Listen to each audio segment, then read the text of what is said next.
हमारे सभी YouTube family को बहुत बहुत जय जय श्री सीताराम। आपने कई बार महसूस किया होगा कि आप भगवान की बेहद पूजा पाठ कर रहे हैं लेकिन फल प्राप्त नहीं हो रहा। लेकिन एक बार बार भूल जाते हैं, बार बार साधु संत बताते हैं कि भगवान प्रसन्न होते हैं सेवा भाव से, भाव शुद्ध रखने से। लेकिन जब हम सिर्फ ये सोचते रहते हैं कि हमारे पास ये आ जाएगा और हम इसका दिखावा करेंगे, वहां पर हमारी भक्ति अपूर्ण हो जाती है, हम अपनी परीक्षा में फेल हो जाते हैं।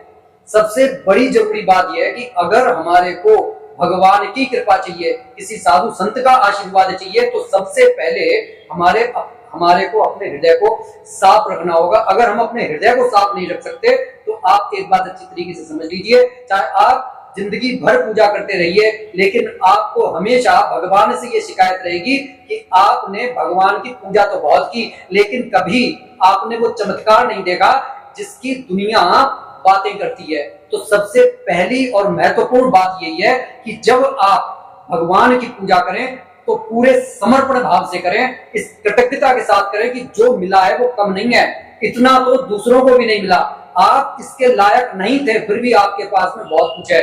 आप इसे चाहे प्रारब्ध की बात कहिए, चाहे प्रभु का आशीर्वाद कहिए, कि कम से कम लोग जो हैं, लोग गाड़ी के लिए तरस रहे हैं, लेकिन उनके बारे में सोचिए जिनके पास चलने के लिए टांगे नहीं है।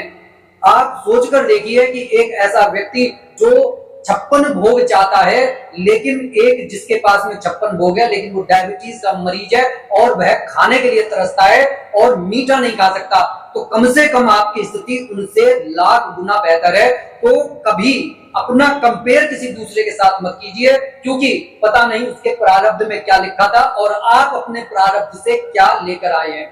सबसे महत्वपूर्ण और जरूरी बात यह है कि अगर आपको भगवान का आशीर्वाद चाहिए तो सबसे महत्वपूर्ण यही है कि आप अपने भावों को शुद्ध रखिए, अपने विचारों को सकारात्मक रखिए, क्योंकि जब तक आप सकारात्मक विचार नहीं रखेंगे तब तक आपका माइंड रिलैक्स नहीं होगा, और जब तक माइंड रिलैक्स नहीं होगा तब तक आप रिसेप्टर नहीं बनेंगे, क्योंकि एक रिलैक्स माइंड ही अच्छी तरीके से यूनिवर्स की सकारात्मक ऊर्जा को रिसीव करता है। अदरवाइज आप कितनी भी पूजा कर लीजिए, आप एक तरीके से ये मानिए कि जैसे आपने एक सफेद कपड़ा पहना हुआ है, उस पर सूरज की किरण पड़ रही है और वो रिफ्लेक्ट करके दूर चली जा रही है। अगर आपको भगवान का आशीर्वाद चाहिए, रिसेप्टर बनना है, तो सूरज की किरण को अपने अंदर प्रवेश करने देना होगा। अब वो किस तरीके से होगा? कई बार लोग भगवान से प्रश्न करते हैं, साधु संतों से प्रश्न करते हैं, भगवान से इस तरीके से प्रश्न करते हैं, उनके सामने बैठ जाएंगे और कहेंगे कि भगवान मैंने तो सब कुछ अच्छा किया लेकिन मेरे साथ क्यों बुरा हो रहा है। वो अपनी गलती तो कोई मानता नहीं है। खैर, हम इस कहानी में ये समझने का कोशिश करेंगे कि किस तरीके से जब हम भगवान से मांगने के लिए जाते हैं तो कम से कम हमारे को भी इतना उद्योग करना होगा कि हम किसी को कुछ दे सकें, क्योंकि हम देने से पहले 10 बार सोचते हैं कि क्या हम सुपात्र को दे रहे हैं या हम कुपात्र को दे रहे हैं, और उसकी परीक्षा लेने में हम अपने आप को पीछे नहीं समझते। तो आज इस कथा के माध्यम से सबसे पहले ये समझिए कि आखिर हमारी पूजा क्यों नहीं लग रही है, आखिर कहां पर हम कमी कर रहे हैं, क्यों भगवान का आशीर्वाद हमारे तक आ नहीं रहा है जबकि हम भगवान की बेहद पूजा कर रहे हैं। तो ये सब कुछ आपको इस कहानी के अंदर समझने के लिए मिलेगा। एक महिला एक साधु को रोज भिक्षा दिया करती थी। एक बार उसके मन में ये विचार आया क्यों ना साधु की परीक्षा ली जाए, इसलिए जब साधु भिक्षा लेने के लिए उसके दरवाजे पर आया तो उसने कहा कि ज्ञान की कोई बात बताइए तब भिक्षा दूंगी।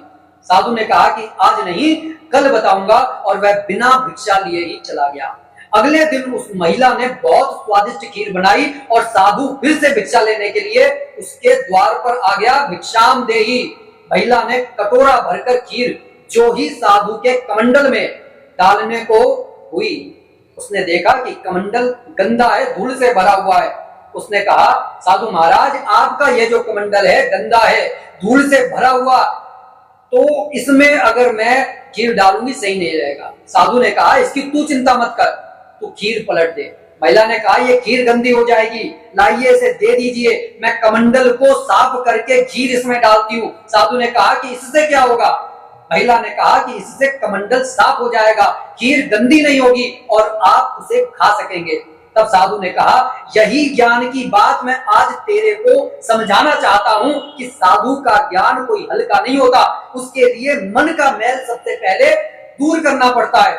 हम जो सांसारिक लोग हैं, प्रभु का आशीर्वाद चाहते हैं अपने सुख के लिए, अपनी समृद्धि के लिए, लेकिन प्रभु का आशीर्वाद भी कोई छोटी मोटी चीज नहीं है, बहुत अनमोल चीज है। हमें सबसे पहले अपने आप को, अपने शरीर को इस लायक बनाना होगा, सुपात्र बनना होगा कि हम भगवान के आशीर्वाद को ग्रहण करने के लायक हो सकें। इसलिए हमारी पूजा सिद्ध नहीं हो पाती, क्योंकि उसे सिद्ध करने से पहले सबसे पहले हमें अपने इस शरीर के, अपने मन के मैल को साफ करना होता है। अगर बात अच्छी लगी हो तो कमेंट कीजिएगा। बोलिए जय जय श्री सीताराम।